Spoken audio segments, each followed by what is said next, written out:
Ready? Yes. I'd like to call this November 4th, 2021 regular Board of Education meeting to order. Mr. Anagnostou, would you take the roll? Mrs. Bissell? Here. Mrs. Salee? Mrs. Salee is excused. She is out of town. Mr. Kropinski? Here. Mr. Miko? Here, Mrs. Hausen? Here. we are all present. Would you please stand and join me in the Pledge of Allegiance? I pledge allegiance to the flag of the United States of America and to the republic for which it stands, one nation, under God, indivisible, with liberty and justice for all. Next on our agenda is our district goals. Our district goals remain academic achievement and growth, financial prudence, and community engagement. And as a highlight of some of those, I just want to thank the community for passage of issue 68, which is our renewal levy. It highlights our financial prudence, and we want to, again, thank the community for their support. We look at those dollars as we are stewards of those dollars. It's not our dollars, it's the taxpayers' dollars, it's the voters' dollars, and we will continue to spend them wisely. And while I have the time, I want to take an opportunity to congratulate Mrs. Kilbane and Ms. Stovchek on their election to the school board. We have important work, we have satisfying work, and we're looking forward to working together next year. And I'll also send out congratulations to Mr. Carbone, Mr. DeMio, and Mrs. Kosek on their election to our city council. We look forward to continuing to be good co-partners and collaborating with city council. Next on our agenda is public comment. I have two. Bonnie Tennis is first up. Bonnie, you know the drill. Name and address, and you have approximately 3 minutes. Okay, my name is Bonnie Tennis. I'm at 9407 Brushwood Lane. I would like to finish my comment regarding that letters training. Based on Mr. Owen's slide from his presentation on October 7, it looks like it might be very costly to train 90 or more staff members at this time. Strongsville might need it, but not on a large scale like it was needed in Niles District. Mr. Owen said that Strongsville teachers are very good, and when it comes to reading and comprehension, they were able to reach the 83 or 85% mark. Based on those numbers, it looks like only 15% to 17% student would need the extra attention to bring those students up to the speed. Instead of training the whole staff from K to 3, maybe the district should start slow.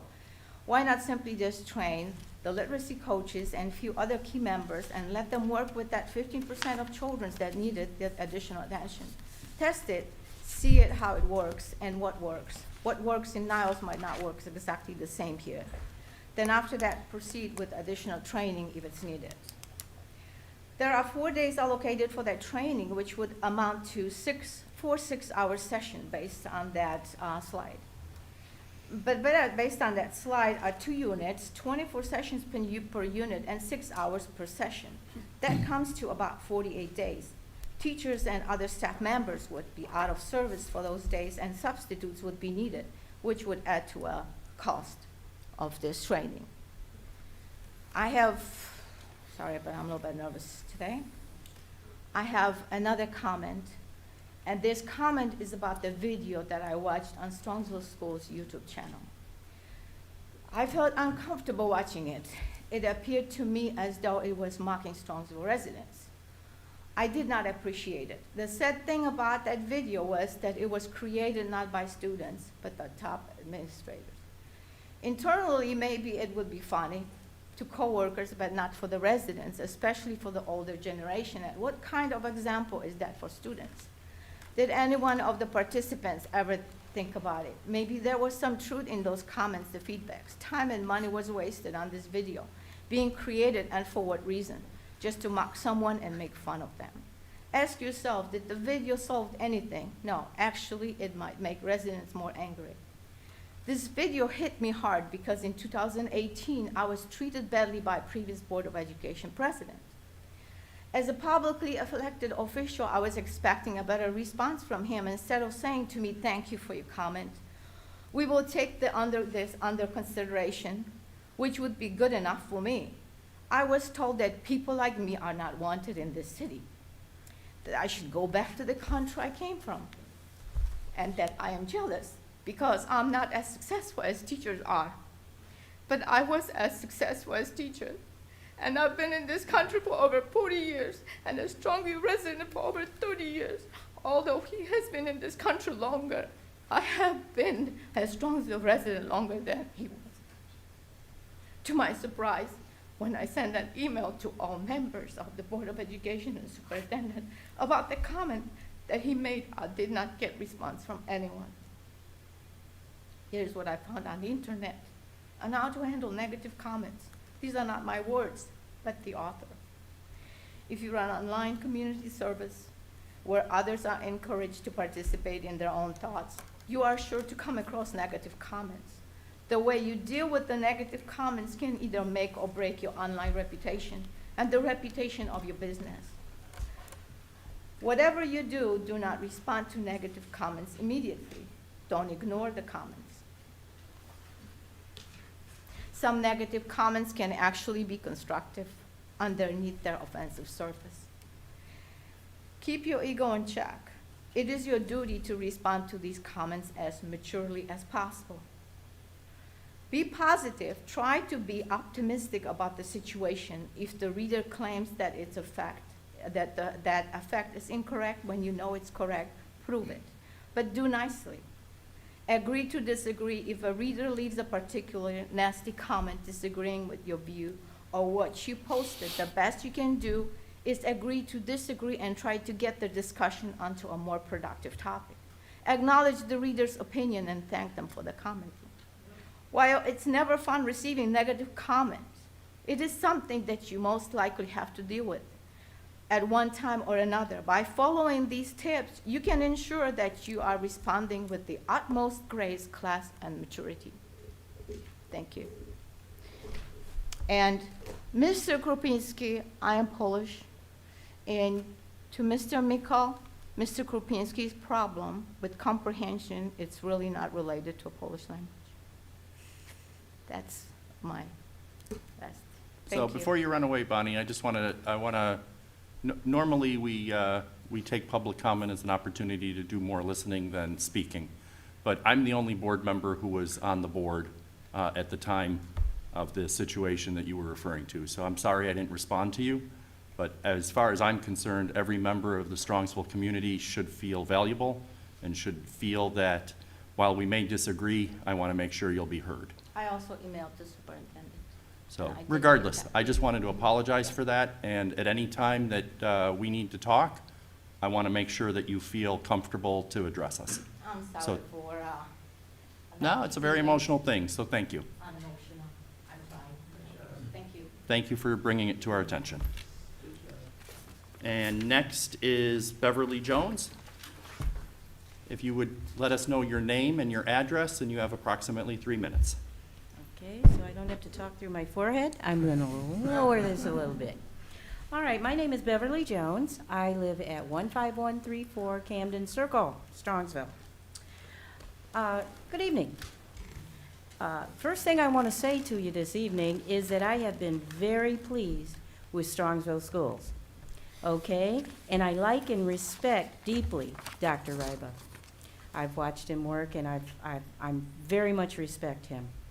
As a retired teacher of 34 years myself, I truly appreciate the teachers in our district and the hard work that they do, and I do understand what they go through. 25 years ago, my husband and I deliberately chose to live in Strongsville, and it was because of the school system. We didn't even have school children then, but we chose Strongsville because of that, because we knew what that would mean for the future of whatever children we would have, which we ended up with twins who came to Strongsville, K through 12, and graduated, prepared for college and prepared for life. So I want to appreciate you for giving my children a premier education. I appreciate that. Okay, so I have been satisfied with Strongsville City Schools. We'll start there. However, I'm concerned about something called the Diversity Council. Okay, and I hear that it's been in operation for about a year. Okay, and in our district. Okay, and I want to read a few excerpts from their own statements. Okay, and first I'll read the disclaimer that they put this Diversity Council has written. Critical race theory, CRT, is not in our state standards, and as previously communicated, we do not teach CRT. Nor do we plan to teach CRT. Therefore, CRT will not be a focus of this committee. Okay, I'm great with that. Okay, now I want to read a background statement from the very same council. It says, our Diversity Council provides an opportunity for the school district, parents, and our community to collaborate in achieving our mission and focus on our diversity, equity, and inclusion work. Red flags. Let me read another piece that they have out of their own writings. It says, the current focus for this committee will be to engage in diversity, equity, and inclusion learning activities. Another red flag. Now, these words and many, many others, and I have a list of about 60, and that are nationally disseminated, and I'd be happy to, supply you with copies of these. And I have about 20 more separate ones, so about 80 in all, words that are code words and substitutes and alternative words for CRT. And I just read 3 of them to you twice here, out of their own statements. Now, I know this topic is controversial, and I'm not here to bring controversy. Like I said, I love Strongsville schools, but I want to share why I, as an African-American mother and grandmother, okay, we don't hear this side too much, so I want you to know. I'm African-American, and I'm a mom and a grandma, but I'm alarmed at seeing this dangerous ideology infiltrate our schools, and I hope I'm wrong, okay? As an African-American woman, I don't want our brown and black students to be taught or influenced in any way that they are victims. They are not victims. If they are taught or even influenced that you're a victim, you'll always be a victim, you're teaching them not to even try. If you know it's worthless and senseless to try, you won't even try. So if you fail, we'll just get the standards away. We'll just lower the standards for you. No. And I'm not accusing anybody of doing this, but I'm seeing that it could go there. And I want to stop it now before it even gets there. We've heard all the sides about, don't tell our Caucasian children that they're bad and blah, blah. But this side of it makes it just as bad or worse to teach them that poor thing, you're a victim. Okay? I don't want that either. So I want to pose to you 3 quick questions, and I don't expect you to answer me tonight, these 3 questions, because I want to give them to you and let you think about them. I'll be here over and over and over and over and over again, so when you want to answer them, just take your time answering these 3 questions, but I'm going to give them to you. Number 1, why was a diversity council formed? Number 2, who is on the diversity council? Number 3, where is the money for the Diversity Council coming from? And like I say, I'm not going to demand, in fact, I don't want you to give me anything off the cuff. I want to hear from you as we go on, do the research, whatever you want to do, and present to us your answers to these 3 questions, and I'll go over them one more time. Why was the council formed? Who is on the council? And where'd the money come from for the council? And I thank you for listening. Thank you for your comments, Beverly. We have your email address. We'll get you the answers. Thank you very much. Next on our agenda is Treasurer's Report. Mr. Anagnostou. If you want to address the board, you can fill out a slip and go there, but they're public records. Beverly will share them with whoever she wants to share them with, and we'll share them with everyone in the public, and we'll continue the good work that we do. George, you're up. Thank you, Mr. Micco. I have one discussion item for you tonight. It is the 5-year forecast. Last meeting I did present the budget and the 5-year forecast. This time with the forecast, I trended out the expenditures and revenue. With ODE, the 5-year forecast is due twice a year, once at the end of November, and then again an update in May. So this meeting, we'll have it as a discussion item, and then at the next meeting, it'll be up for vote and then filed to the Department of Education. Last month, when it was presented, it was tied to our budget because our budget is due by September 30th. So that was the reason why. For this meeting, materially, the forecast hasn't changed. Revenues are trending up by 91,000, and expenditures down about 718,000, which is less than 1%. What I do want to focus on now is the change of the. First, I want to go over, review the assumptions one more time, but mainly focus on the state funding formula, as that's brand new for this year, and then kind of go towards the end for the 5-year forecast summary. So the 5-year forecast of all the district funds, it is just the general fund, which is the main operating fund. The contents of the presentation, which will be posted to the website tomorrow, is the major assumptions, general fund revenue, expenditures, and the summary. So major assumptions for revenue, property taxes, that's our biggest tax, or our biggest revenue source.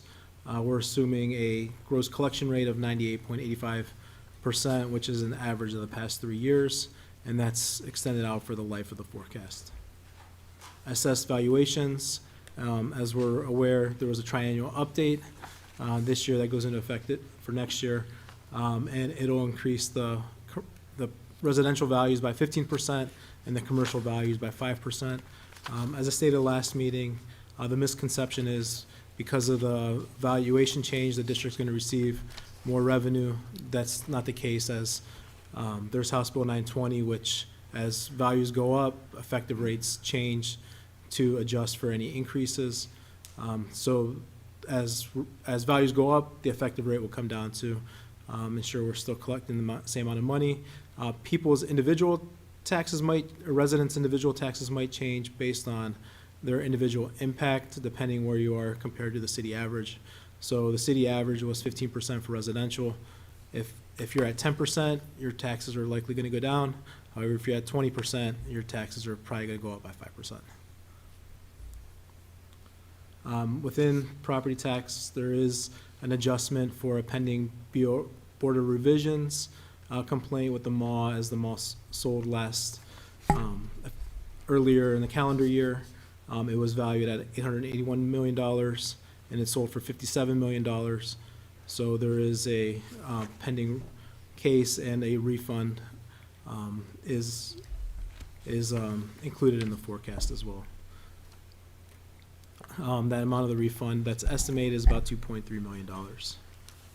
And then I was able to update, as you mentioned earlier, thank you to the community, that the other day, the residents renewed a 5-year $6 million levy with the collections will begin in January 2023, and then the forecast assumes that the levy will expire in December 31st, 2026, and then collections will continue through December 31st of 2027. And then we also have the other renewal that was first approved in May 2019, where residents approved the 5-year $5.9 million levy with collections beginning in January 2020.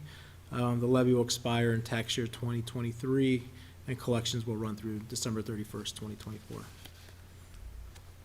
So state funding, this is where I want to focus most of my presentation. Beginning with fiscal year 22, the state funding is calculated based on the fair funding formula that was approved for the fiscal year 2022-2023 state biennium budget under House Bill 110.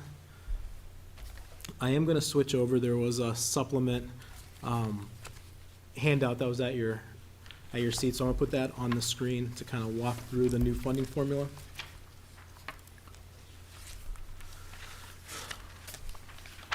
So the funding is driven by a base cost methodology that incorporates the 4 components identified as necessary to the education process. The base cost is currently calculated for 2 years using a state year average from historical actual data. So the base cost is in effect, that's in effect for this biennium budget, which is fiscal year 22 and fiscal year 23.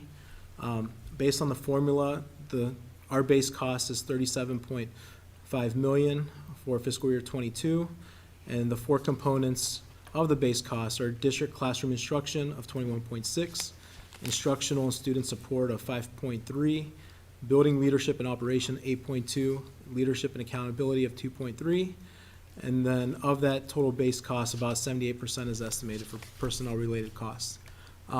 Where these numbers came from, these aren't our numbers.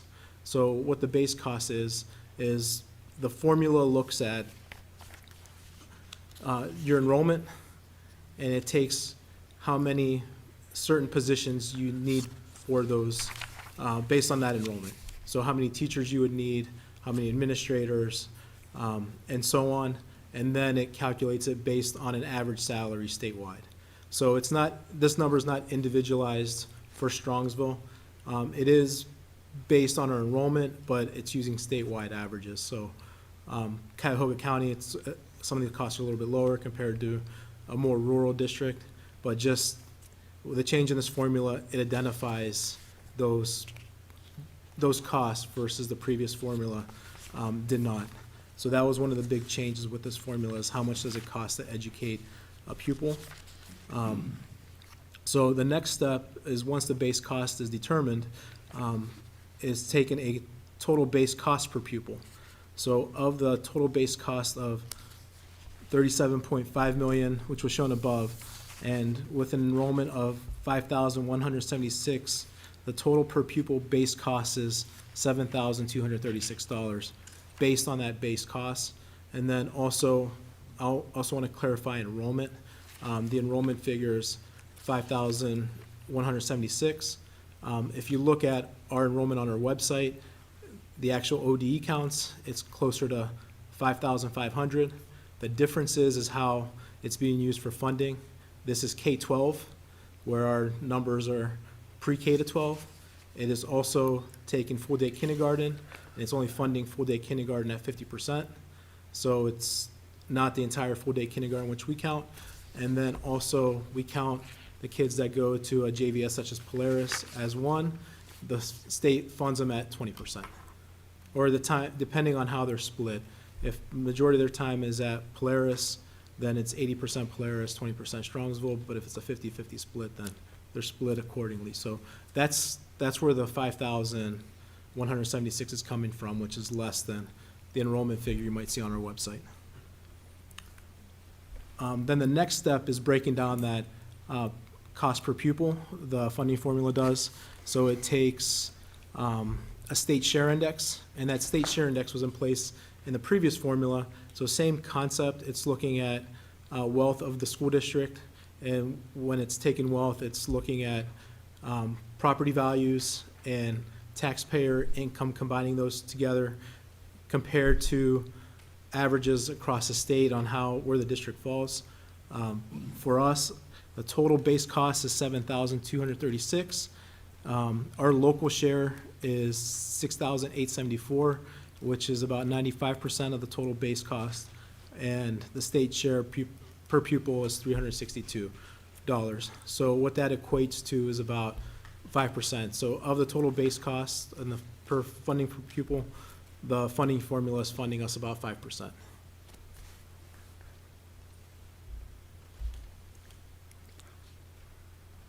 And then the next page shows a chart year over year of the base costs. The base cost on this chart is more than the previous chart, and the reason for the increase, this also adds in any categorical funding. Special education students get additional funding, ELL students get additional funding, gifted students get additional funding. So that's all taken into consideration on this chart. So the base cost increases with the categorical funding to $42.9 million through 2026. It will increase based on inflation and costs to about $46.6 million. The total per pupil base cost is about $7,236 for the current fiscal year, and it'll increase the same percentage as the base cost did to 2026 to $7,830. And again, we're funded at the state share index of the 5%, so it's gonna increase from $362 to $392. So any questions so far? No? So moving on to the next page. Another big change in the funding formula is the previous funding formulas funded for ADM, which stood for average daily membership. Now, this formula is funding for district educated enrollment, and the biggest change there is the ADM included kids that went to community schools, kids that were on an autism scholarship that went to a private school, and kids that were on the Peterson Scholarship that also went to private schools. So, and then those dollars showed up in our revenue, and then they also showed up as an out in our expenses. That pass-through is now gone. Those schools are funded directly. Also what included open enrollment out, we had about $170,000 that went out for open enrollment. Those calculations are now out of the formula, and those other districts get the funds directly. So it's gonna show a decrease of, compared to previous formulas, the enrollment decrease. So in fiscal year 21, last fiscal year 2021, our ADM was $5,555 or 5,555 students versus district educated of 5,169. And how it impacts expenses. All those outs equated to about 2.4 in expenses, which showed up in purchase services. So when you compare the forecast or financials from last year to this year, you're gonna see expenditures decrease under purchase services, and this is for the reason why. Open enrollment out was 168,000, community schools was 1.5 million, the autism scholarship was 257,000, and the Peterson scholarship was 400,000. Overall, close to 2.4 million.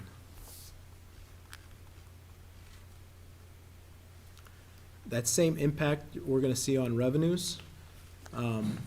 State revenues last year was 9.4. State revenues under the new formula total, about 7.9. So revenues are gonna show a $1.5 million decline because of that. The net impact overall, if we take the expenditures that came out because of that, of the 2.4, also the student wellness funds, those were in a separate fund last year. Now they're restricted funds in the general fund, so adding those expenses in of $250,000. The net impact on expenditures is 2.1 million. So the net impact between the lower revenues and the lower expenditures were favorable by $590,000. So we're coming out about close to $600,000 ahead. And according to the plan that the legislature has to roll that in, that impact will grow. Yeah, it's gonna continue to increase, but I'll show you where on the next Correct. few pages.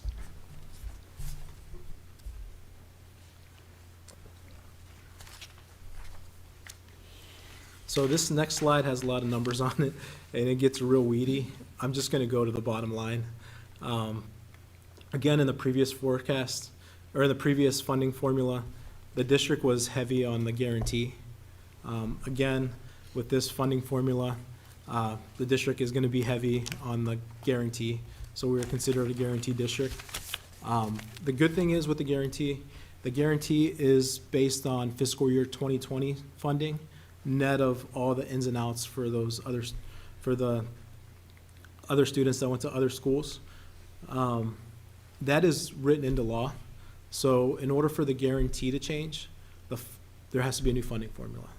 So that is a benefit to us this time, compared to last time we were always on jeopardy of what could happen with the guarantee. But however, as our valuations increase and our base funding increase, the amount on the guarantee is going to continue to grow through the life of the forecast. Our bottom line will stay the same, but the amount that we're on the formula versus guarantee is going to grow.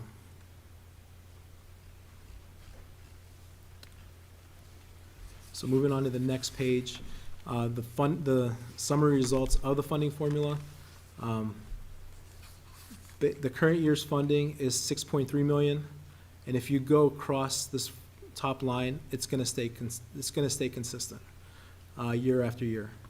Where we're gonna grow is transportation funding, is this line that I'm highlighting here. So, right now, under the new formula, the transportation funding is at a state minimum 50%. We're currently below that state minimum of 50%, we're at 29%, and each year, there's a phase-in to get you to that 50%. So each year as it's growing, it's phasing in, and then that's where our bottom line is continuing to grow, is because of the transportation phase-in. So we're currently at 29%. In 2026, we'll be about 47%. So around 2027, we should be, if this funding formula continues, it does exist at that time, we'll be at that 50%. And then the next few pages are charts showing the changes in revenue. So in fiscal year 2021, our actual state funding revenue is 9.4. This year, you'll see a decline to 7.9, but that decline is because of those students that went to other schools are not included in the pass-through.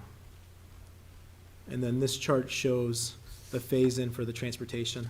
So this amount, so about 800,000 for fiscal year 22, is not included in our forecast. That's that phase-in amount that's not included. So each year, that continues to decrease. And then on this chart here, our guarantee continues to increase on the flip side. These bottom charts, for our district, they don't impact us much. This is this chart to the bottom left is DPIA funding. We receive about 46,000 of it, 46,000 funds, and it's primarily used to pay the police officers, the SROs that we have, but it's consistent year after year. And then this bottom chart was an adjustment that I made to the revenue, which for this year was $9,000. That came out of our state aid for fiscal year 22, but it was a fiscal year 21 adjustment at the state. And then the next two charts, again, show the comparison to the revenue from last year to this year. And then same thing with the tuition out expenses. We went from 3.6 million to 1.5 for fiscal year 22. And then the amounts that are here now, the 1.5, is for private school tuition for the special education settlements and college credit plus and excess costs that we pay to other districts.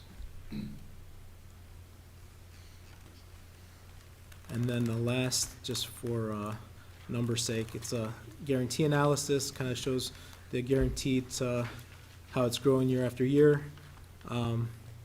In order for us to get off the guarantee and go to the formula, it's really shifting buckets, but it's either one, become a poor city, which hopefully that doesn't happen, or two, this line shows here how many more kids we would need to get off the guaranteed, so we would need to acquire another district our size. So that concludes the state funding formula. So any questions on it? I know there was a lot, but those were kind of the components of it. I would just share that what I think this highlights, the way I describe the previous funding formula is it was extremely complicated, and then there was a ton of voodoo that was added to it. It's now extremely complicated with less voodoo.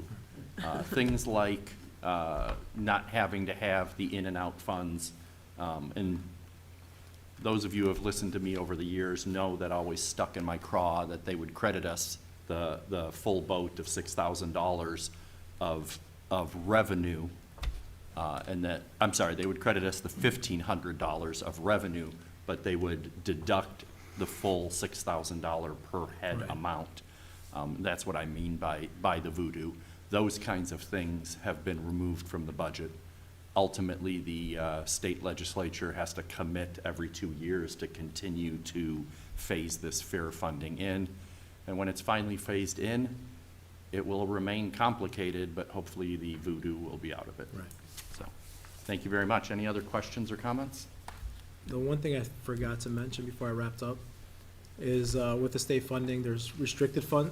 So of that total, there's a portion that's restricted, and it needs to be spent for those purposes. So for fiscal year '22, our restricted funds are about $560,000. Of that total, the breakout is $250,000 is for student wellness and success funds. Those were given last year and the past few years, and they were in another fund. Now they're part of the general fund and not in that fund.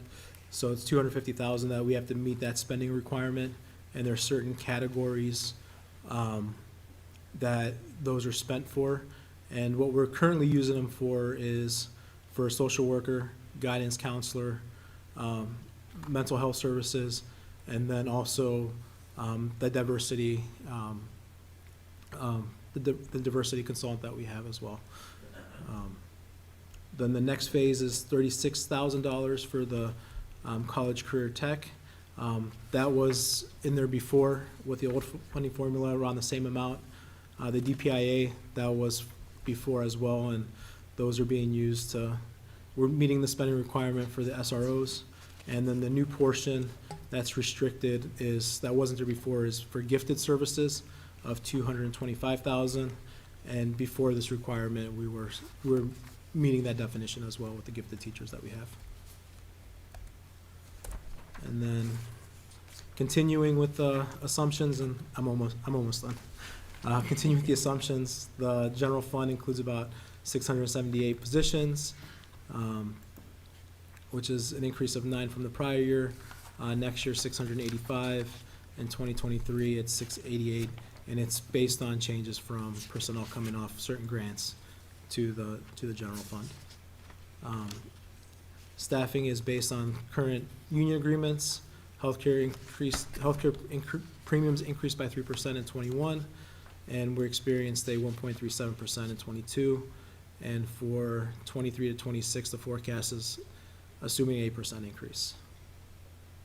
And then during fiscal year 2021, the district experienced cost savings in certain categories due to the closures of substitute costs, overtime, associated benefits that are a percentage of salaries, certain purchase services due to school closures. And as district resumes normal operations, those benefits will be restored. And then purchase services is forecasted decrease by 1.5 million, and primarily it's due to the items that we talked about. So I am gonna, now, the charts for each category are there. They didn't significantly change from the last time. I am gonna go to the end to the forecast summary unless anyone wants me to go to a specific chart. You have a drum roll? So this is the 5-year forecast summary. So in total, we're projecting revenues, or carryover cash from last year was 53.1 million. Revenues was 81.6. Expenditures are forecasting to be 75.6, and revenues over expenditures, that's 6 million. Overall, the unencumbered balance for the end of this year, 57 million. And in the out years, on the first chart, with the passage of the current renewal levy, I was able to move that to the top. We still have the one renewal levy that's gonna expire in collection year 2024, which is fiscal year 2025. So moving those revenues to the bottom, without that levy, we would start deficit spending. But if that levy were to pass, we would be positive throughout the life of the forecast. So, any questions? It feels good to move the amounts to above the line. It did. And that's, and that we weren't able to do until we got the results on Tuesday. So that's really good news, and congratulations and thank you. Thanks. Any questions for George? Thank you, George. Thanks. And with that, that concludes my report. Thank you again, George. Next is Superintendent's report. Dr. Ryba. Thank you, Mr. Micko. We've got Lauren coming up. She's going to give a presentation on our gifted learning services in the district. So just as a reminder, last month we had Aaron and Steve and Amy here to talk about the letters training and elementary curriculum. This month we asked Lauren to be here. So one of the things we wanted to do is highlight how we're utilizing our funding from the new ESSER dollars, the federal dollars that we've received. A coordinator of gifted and testing is one of those positions that we've added. Again, when we take a look at the ESSER funds, we have to take a look at how are they being utilized to support the pandemic, support gaps in student learning. We've done that through all aspects of education. And so one of them is our gifted learners. So Lauren is here. She's, as you know, she's brand new to our district this year, and we're thrilled to have her. So she can do a little introduction of herself. And then you have the slides in front of you to give you some highlights of what's been on the plate so far this year. So Lauren, you're up. Perfect. Well, thank you so much for the opportunity to speak tonight. And I have no problem chatting about myself for a little bit. So as Dr. Iva said, I am Lauren Scotta, and been here 3 months now, and it's been a wonderful experience. Everybody has been so warm and welcoming, so I appreciate that. I had previously taught in Fairview Park City Schools for quite a while as the gifted intervention specialist there, and then more recently worked with NASA and still continue to do a little bit of STEM curriculum with them. So it's just a wonderful and enjoyable experience. So thank you for the opportunity. We're all very interested in more on NASA. Oh, okay. Well, it's like, very hidden city. So I live in Rocky River, so I pass it every day. But unfortunately, it's only mission critical people right now. So as much as I'd love to give you a tour, I'm not that important quite yet. But one day. We'll be patient. Okay. So this evening we are going to talk a little bit about the progress and themes from the first 90 days, and the different topics we'll discuss are building adult capacity and refining processes, student impact, which is a very exciting area, and then future endeavors and goals. So in starting off, building adult capacity and the refining processes. So this is something that benefits all of our classrooms. So our gifted learners as well as our general education population. So this is done through encouraging growth, through professional development opportunities, through research, through different supports that we are offering to all of our students, and ensuring that those processes are really refined and understood, which will bring a greater depth to all of our educators and all of our teachers throughout the district. So one area that we started with was professional development, and this actually started from day one back in August with our gifted intervention specialists. So really mirroring what the district is already doing. So last month when Mrs. Pinney talked a little bit about how depth of knowledge is really where we're focusing our goal and our vision for this year, we wanted to make sure we paralleled that with our gifted intervention specialists too, and really working with our gifted learners. So DOK is wonderful in the fact that it seamlessly works with our gifted learners in application and the relevance in raising the thinking level of our students very easily and very effectively. So we discussed DOK levels and how those can really be applicable when we are teaching our gifted learners, and especially with our gifted intervention specialists as they pull out our students from math in grades 3 through 5. So we focused our area on those content standards.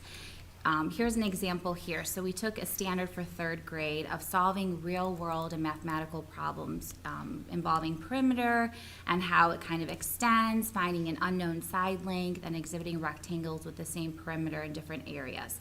This is an area that our gifted learners do very well in. So as you can see here, we talked about the different levels. So DOK level 1 all the way up to DOK level 4. Now for our gifted learners, we really want to include that complexity and depth of content. So we're trying to make sure that they really get to that level 3 and that level 4. So how could we take this standard, deconstruct it, understand what it actually means? And our gifted intervention specialists took the time.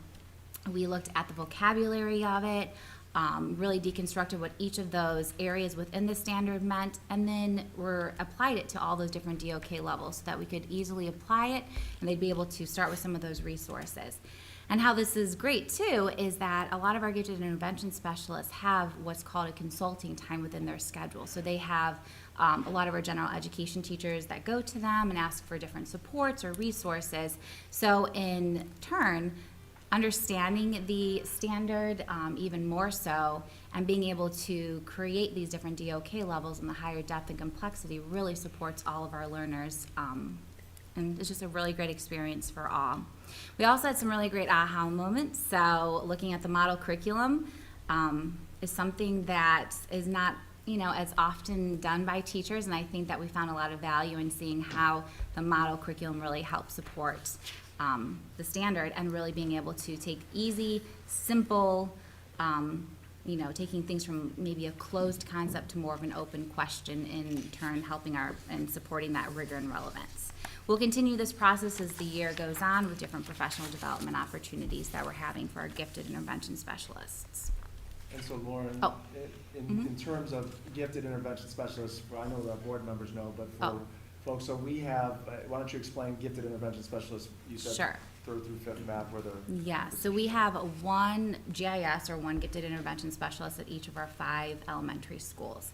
And years ago, from what you know, I've gathered, that one of the areas that we found would be most applicable and using our resources the most with our gifted intervention specialists was to service them in math. You know, just making sure that we provide that deeper enrichment, and then that they would be able to help support in the other content areas as our general education teachers need it. So, you know, really, really nice to be able to have that for each of our school buildings. Another professional development session that we did was breaking down the data from the standards. So this was really nice because not only were we able to look at, as you can see on the bottom here, the district, a district standard and how our students performed in the district, but then we broke it apart and looked specifically at our data for our gifted students, which I think is very important for our gifted intervention specialists and all to see. This is just one example, so I will say most of our examples, our students did very well, but I did want to bring attention to one area that we really focused on. So you can see here vertically, it goes from the 3rd grade standard to the 4th grade standard to the 5th grade standard. In 3rd and 4th grade, our gifted students performed very well, so relatively similar, 86th percentile in 3rd grade, and then 85th percentile in 4th grade. So really, you know, for the most part, understanding those concepts. And then we see that dip, so 48th percentile in 5th grade, and we thought, oh gosh, you know, this is an area we need to support, and we need to figure out what happened here.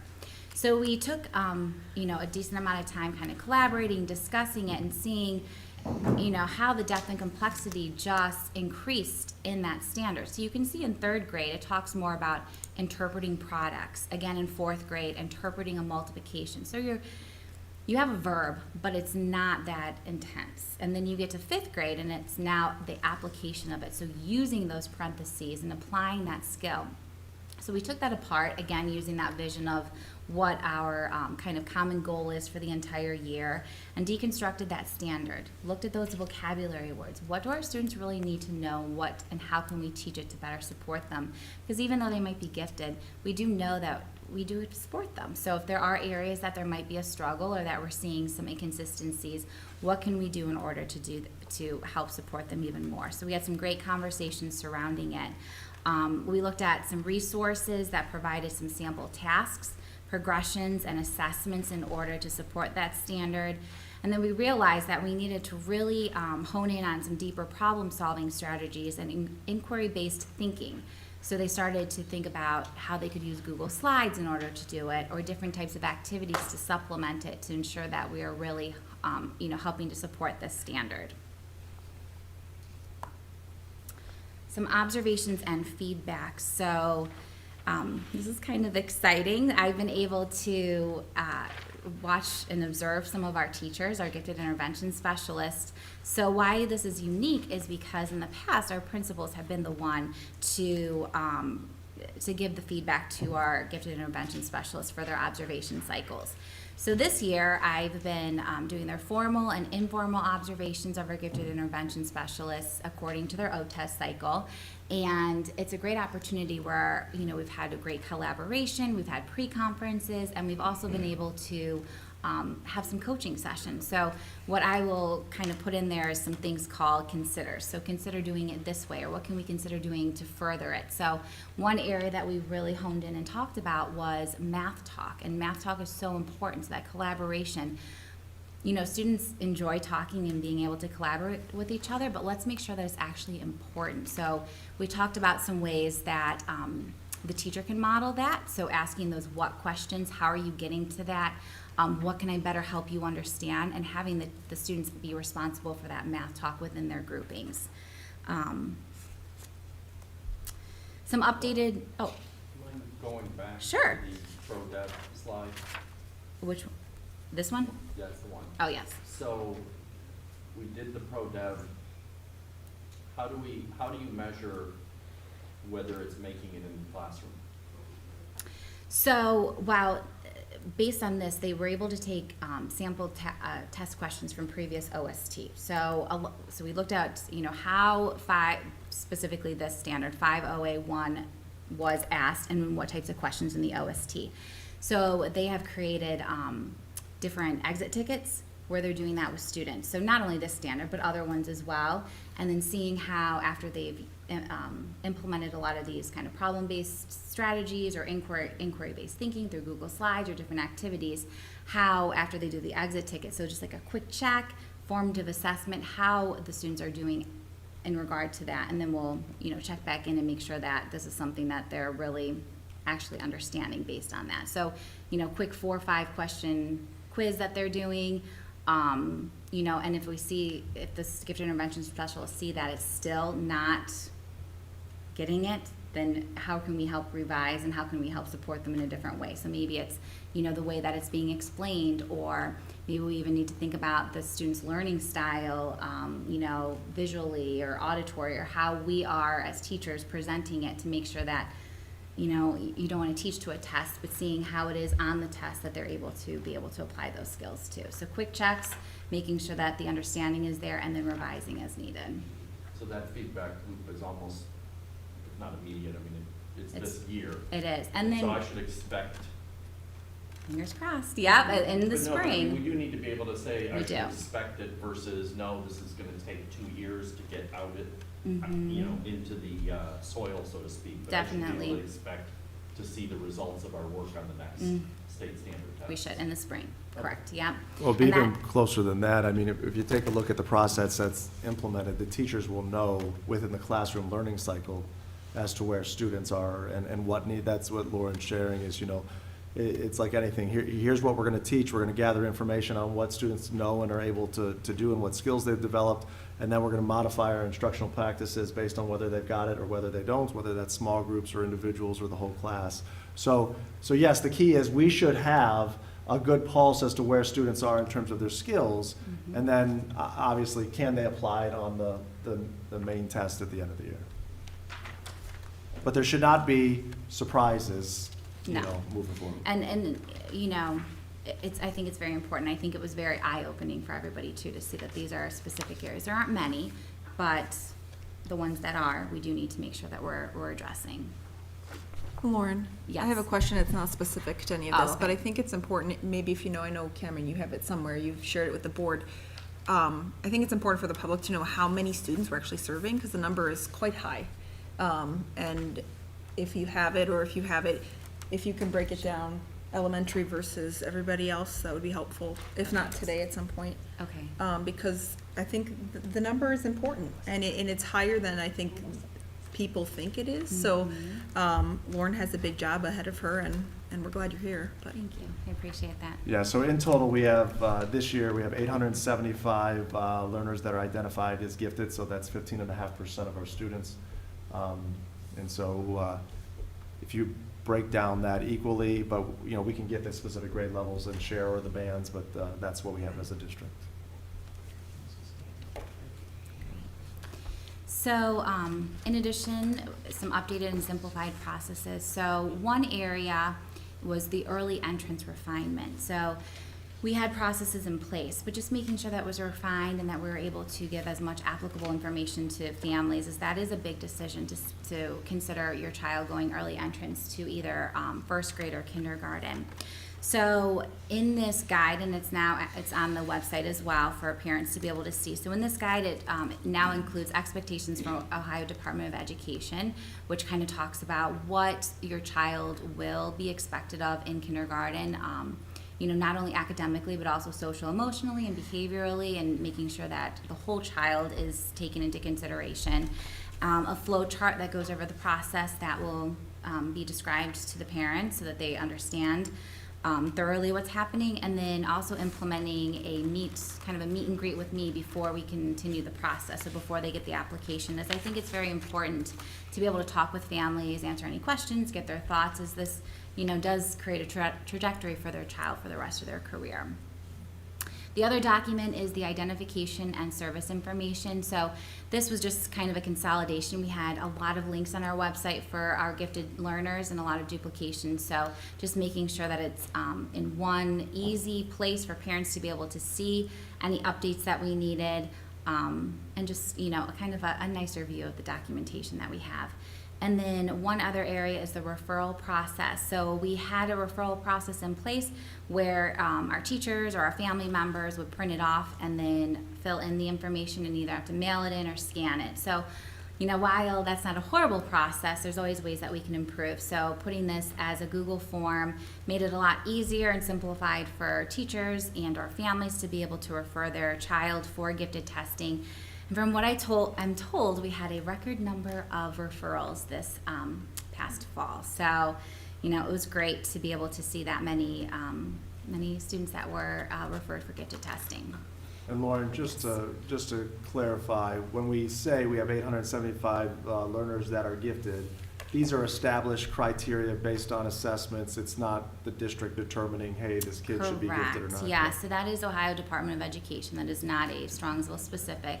So Ohio Department of Education provides instruments and assessment tools that we are to use, and I'll get into a little bit deeper into the different testing tools that we use in the next couple of slides. And then they tell us the exact number that a student has to get in order to be identified.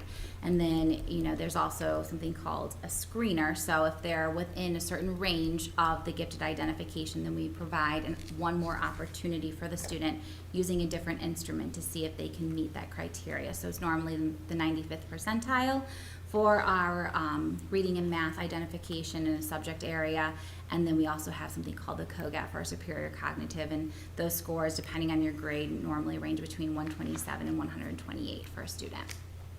But yes, all dictated from Ohio Department of Education, not a specific Strongsville specification.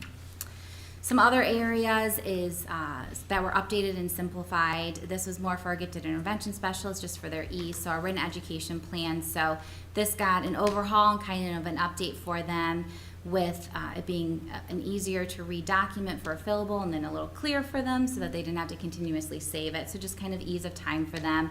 And then Ohio Department of Education has recommended for a social emotional learning standard. It's not required, but they did provide a deep recommendation for those students that are served through a gifted intervention specialist to include it, especially in light of COVID, with a lot of social emotional issues that could and can arise from that. So we have implemented that this year, and our gifted intervention specialist created a goal for our students based on what the school is currently doing with their PRIDE or their PBIS.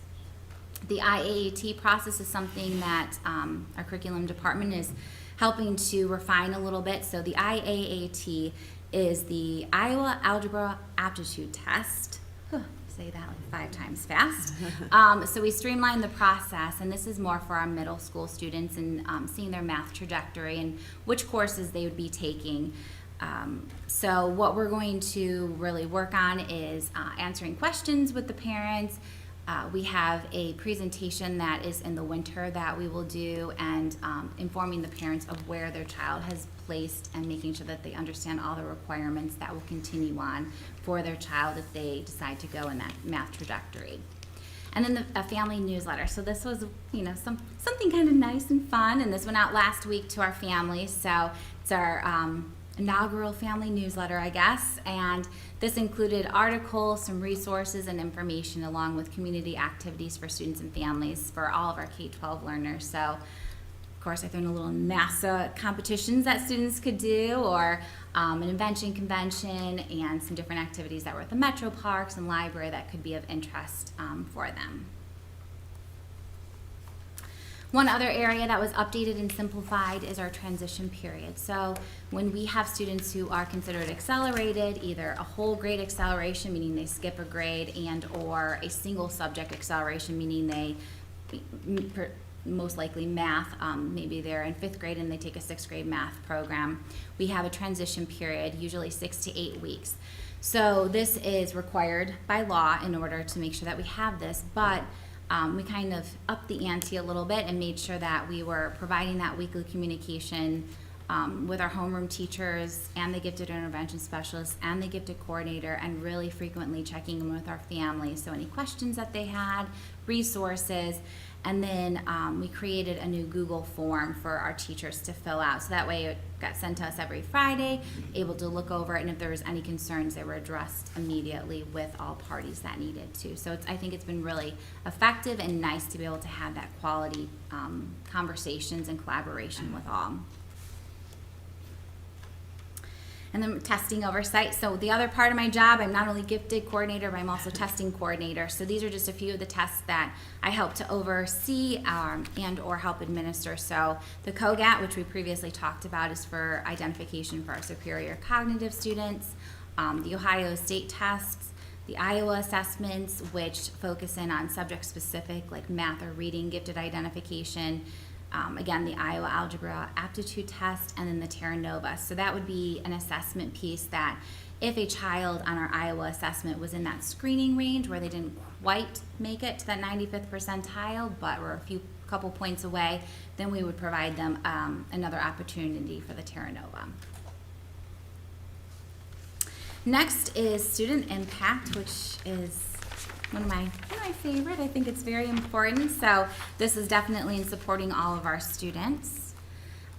So collaboration and resources. So far I have had the opportunity to meet with some of our ELA teachers at Strongsville Middle School, so our 6th, 7th, and 8th grade teachers, so our general education teachers as well as our ELA honors teachers.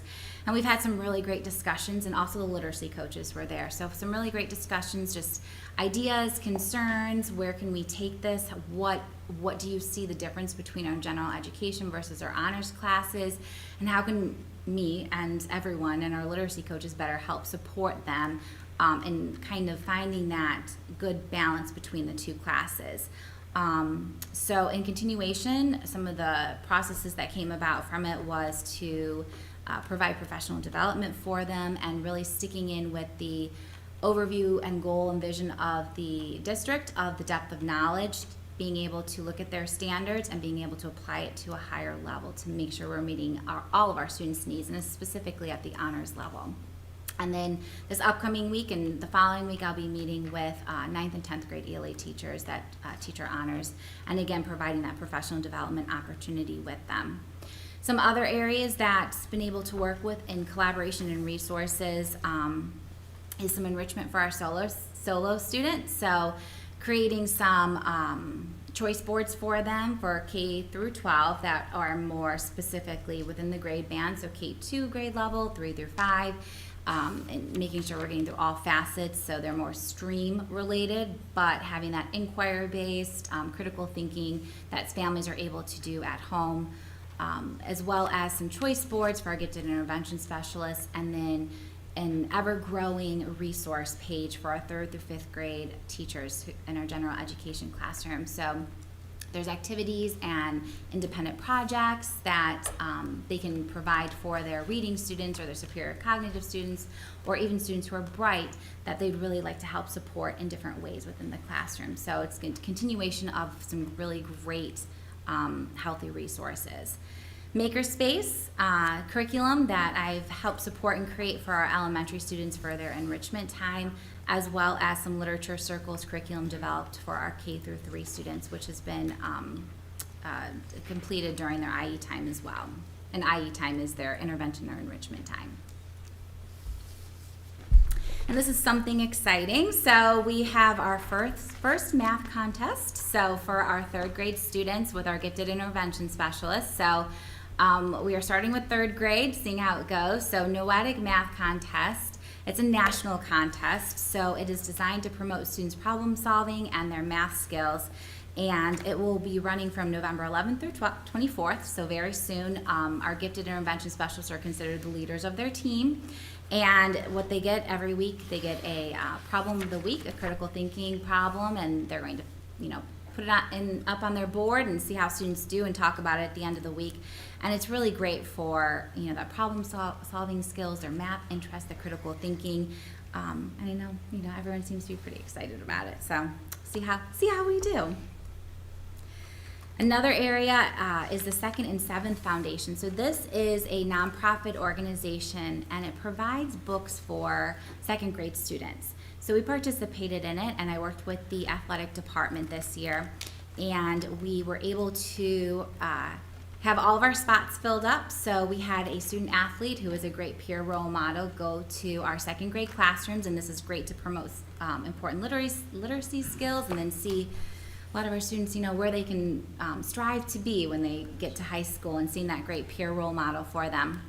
So we had that completed in October, and you can see here just a teacher kind of, mentioned how she wanted to thank everybody and what a great experience it was, and how students were thoroughly engaged in it. And they can't wait for future reading sessions. So we actually have one more coming up in the spring, and then the students, based on this grant from our Second and Seventh Foundation, they get to keep 2 books, so they get to take them home too, which is really nice.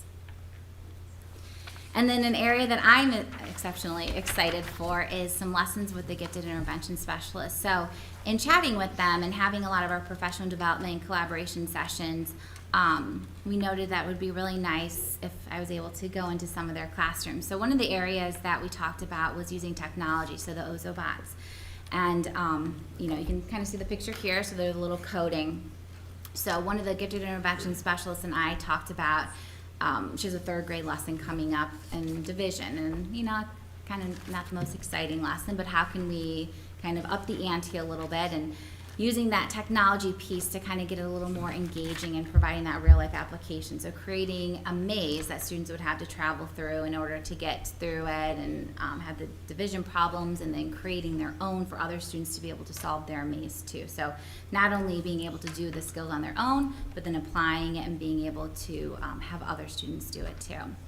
Math centers, supporting those, as well as some math games and enrichment, and then using that makerspace curriculum within their lessons to increase their critical thinking skills. And then lastly is future endeavors and goals. So a lot of goals and things that we are looking forward to in the future. Some of them are on the trajectory for this year, and then some of them are in future years that we would like to move forward with.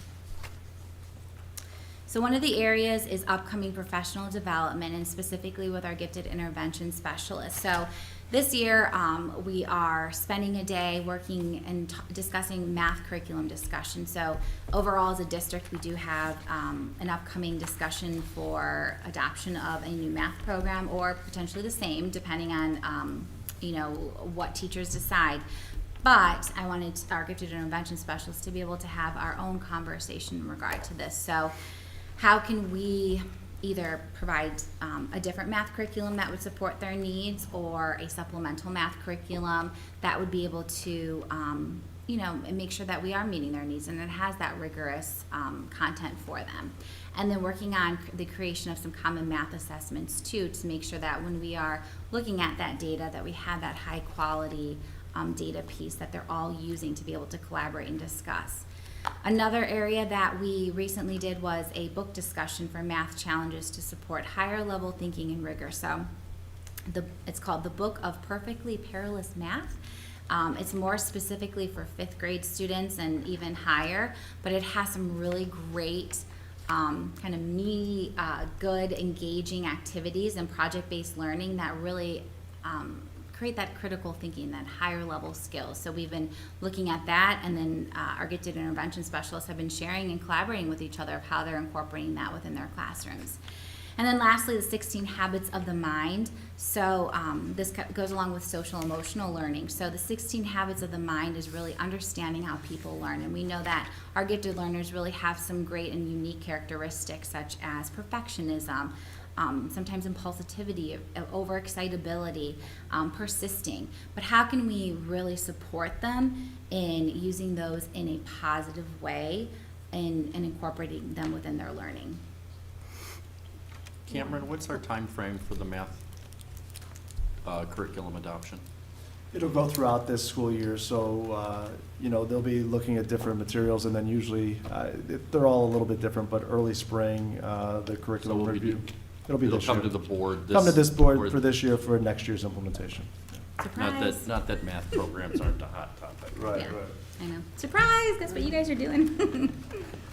Lauren, I have a Oh, question. yes. When you said the book discussion, so all the gifted intervention specialists read the same book and then talked about it and then applied it to their classroom? Correct, Is that right? yeah. Okay. So we haven't read the entire thing because it's kind of, it's how it's grouped. It has different projects within it. And so, right now, we took apart the first project, and one of our gifted intervention specialists they created on Google Classroom and then shared it out, and we talked about it, and then they were able to use it in their classroom. So, it'll be throughout the entire year, but it's been really nice. Cool, thank you. Another area is professional development in middle school and high school. While I've had the opportunity to work with our ELA, I want to make sure I get in there for all content areas to make sure that we're utilizing the depth of knowledge for standards and deeper learning, and then differentiation of levels of the courses. So making sure that the depth of which students are engaging with the content is appropriate for them. And then some future staff professional development, ensuring that we make sure that we're working with all of our teachers. So these are some areas and topics that I would like to work with all of our teachers, and general education teachers and our gifted intervention specialists, in helping to support. So differentiation, so really incorporating those strategies for teaching our gifted students in the regular classroom and how we can make sure that we're meeting their needs. Learning and thinking styles. So this is an important one because we want to make sure that we are honing in.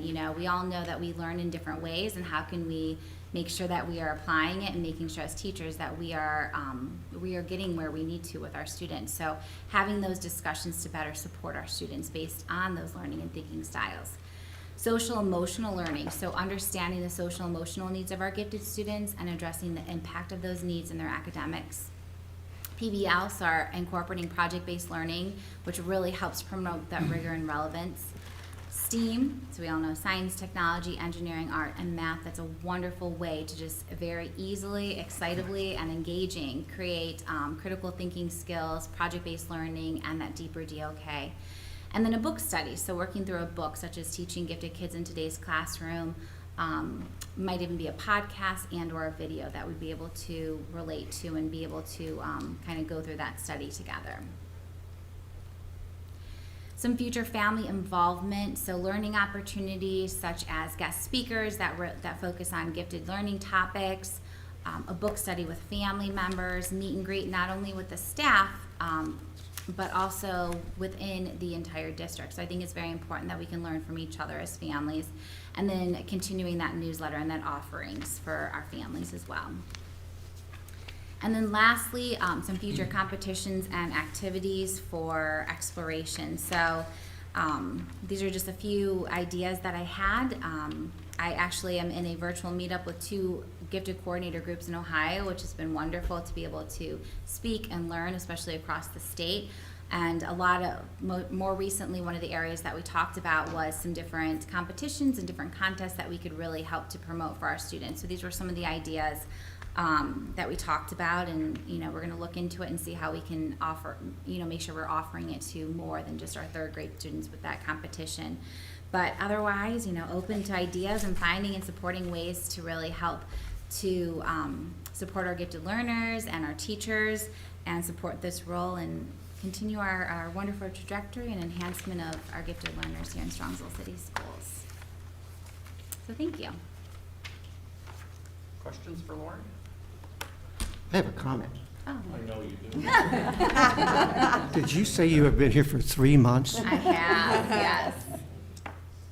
I have to say, Lauren, you've done a lot in Thank 3 you. months. It's been enjoyable. I've enjoyed it. The amount of engagement and support that you have provided is exceptional. The collaboration with the staff, you're obviously excited and motivated yourself, and that's going to motivate staff students, and parents. You're dynamic, infectious, future planning, and this all happened in 3 months? It did. Congratulations. Oh, thank you. I appreciate that. When you love what you do, you know, you enjoy going to work, so enjoy doing it. I do have one other comment, though, and I thank you for the fine presentation. But during our board meetings and during presentations, we often use acronyms. Oh. Would it be good at some point, I mean, we form acronyms everywhere in life today. But if I'm a person watching what we're talking about, do I know what ESSER means? Do I know what certain acronyms mean? If they're not common acronyms, there are some common ones. Do we list any of those? Or can we, in the future, have a small list of basic acronyms listed on our website so that people would understand with a little bit, just a brief comment about what it actually means? Because I think we use them a lot. Yeah, we do have one that we created about a year ago, so that's something, John, we could put out there. Okay, thank you. Any other questions for Lauren? I have one question. So I look at what a lot of what you're doing is getting your feet wet, starting relationships, things like that. A lot of what you're doing is putting out resources. How do you anticipate in a year and 2 years, et cetera, being able to measure what resources are working, what are not, where is adoption going well, where is it not? It's a good question. And I don't need No. necessarily a definitive answer now, but it's something I'm thinking about.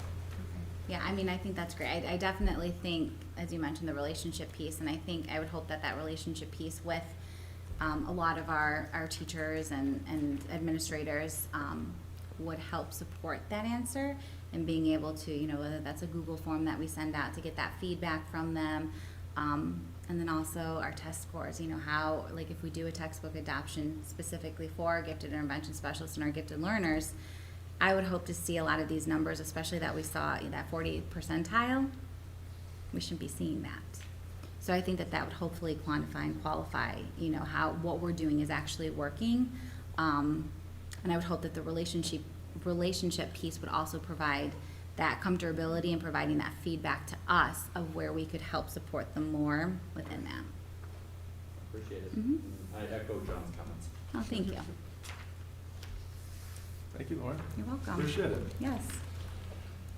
As we conclude with Lauren's part, although not on the agenda, a couple items that I would like to share with the board. The first one, like, ready to share my screen.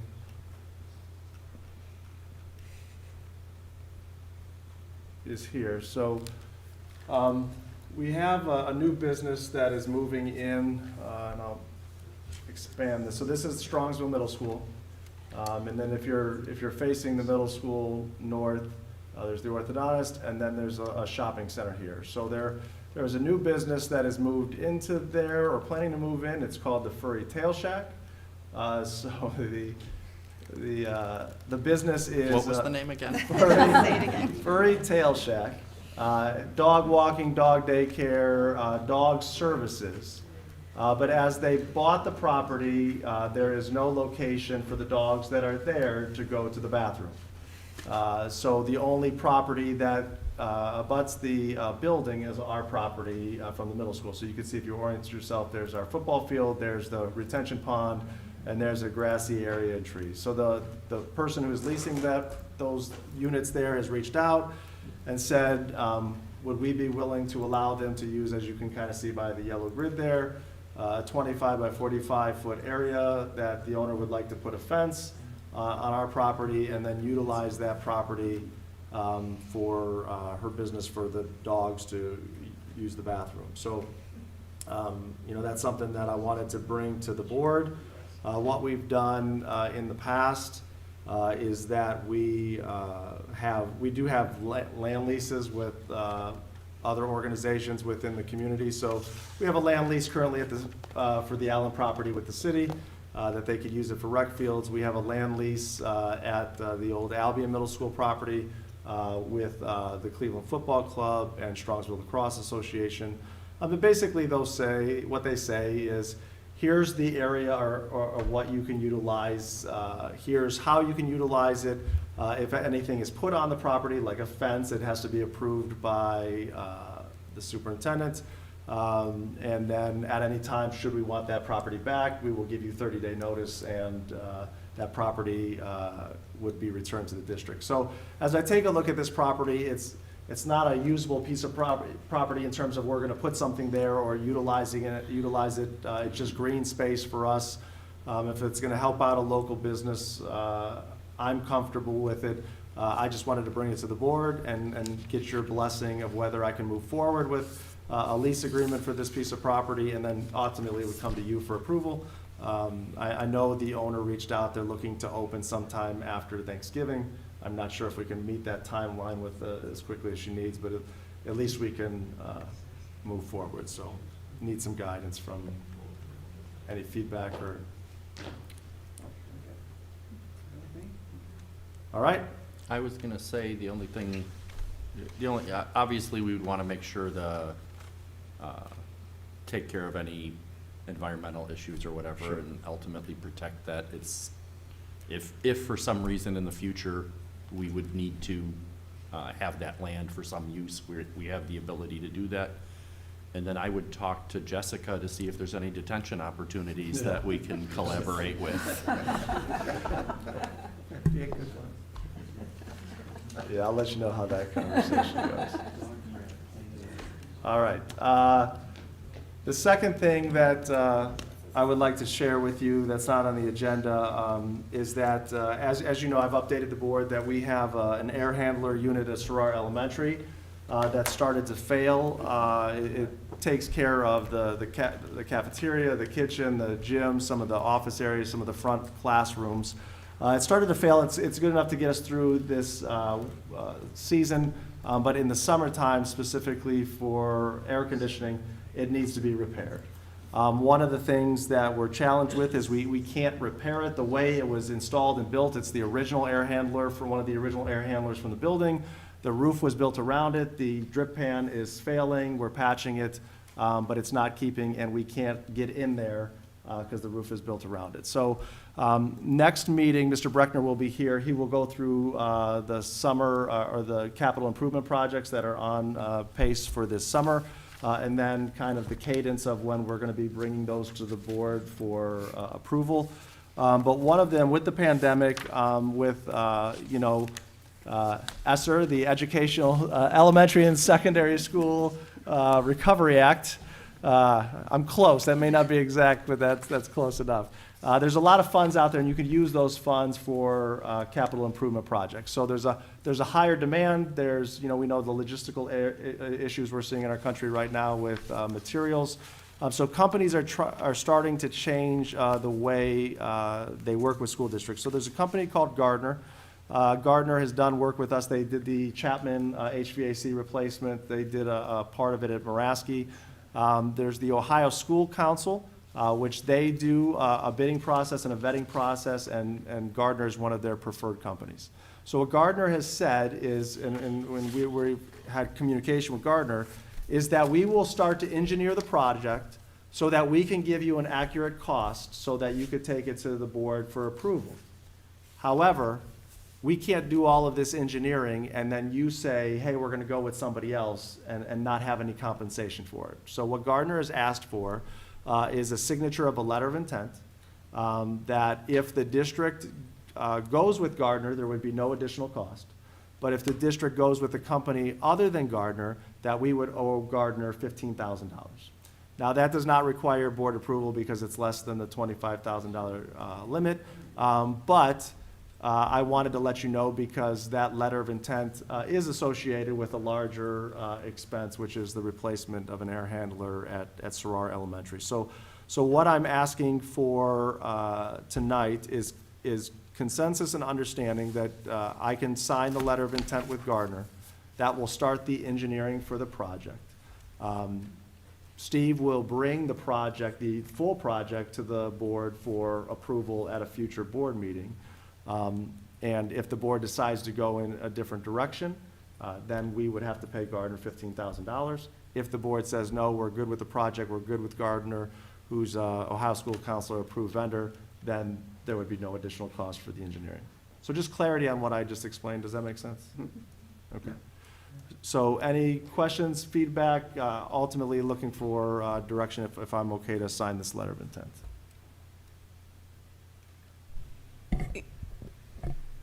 Are we using them again because we've had success with them in the past? Have we looked at other companies? Is there more backstory, I guess?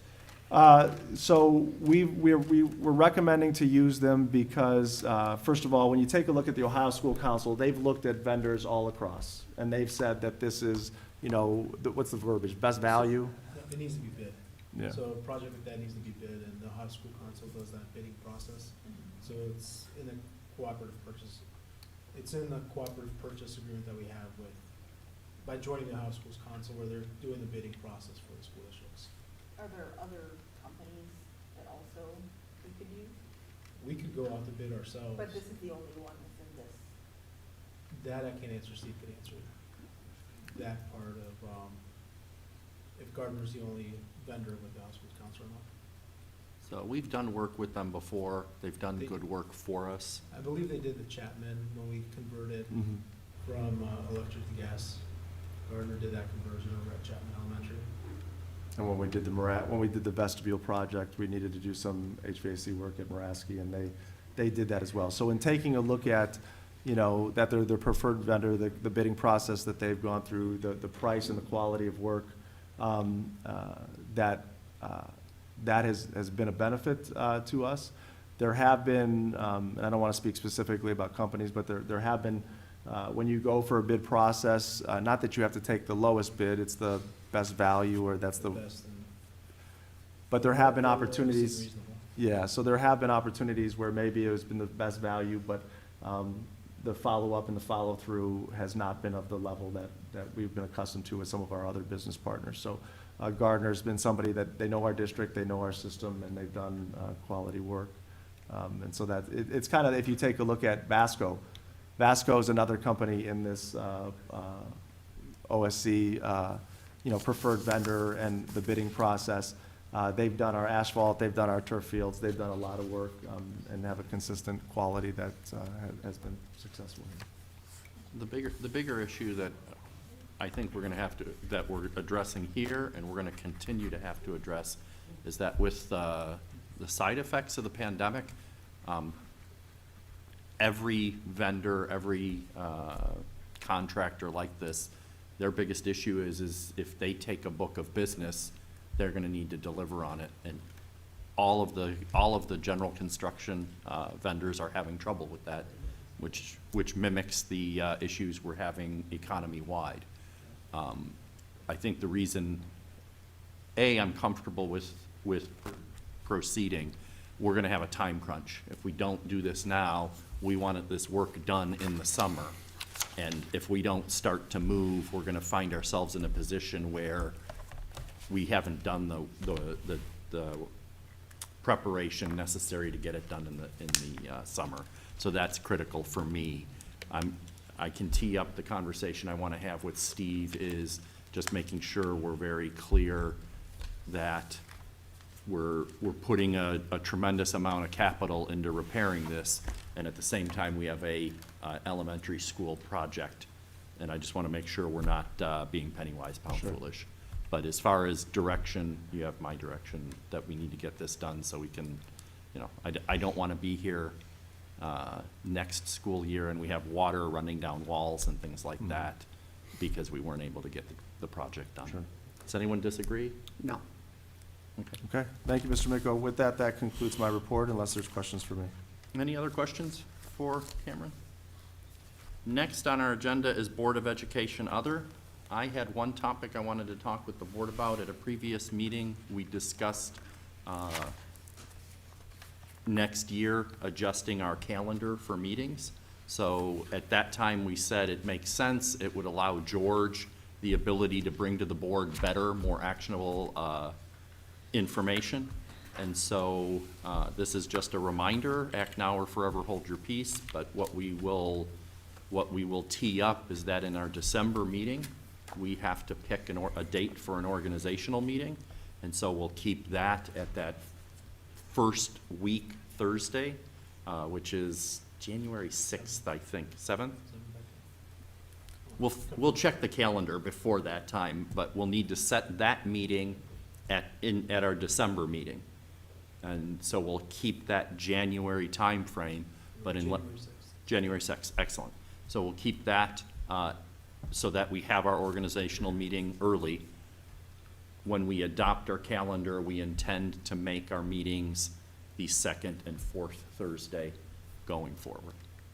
So that's my Board of Education. Does anybody have any others? We do have need for executive session on the topics of, To review negotiations with public employees and to consider matters required to be kept confidential. do I have a motion? So moved. Second? Second? Motion by Mrs. Hausum, second by Mr. Kropinski. Any discussion? Hearing none, please take the roll. Mrs. Hausum, Yes. Mr. Kropinski, Yes. Mr. Miko, Yes? Mrs. Bissell. Yes. And we will go into executive session at 8:40. We have no expectation of further business. Thank you for your attention and have a good week.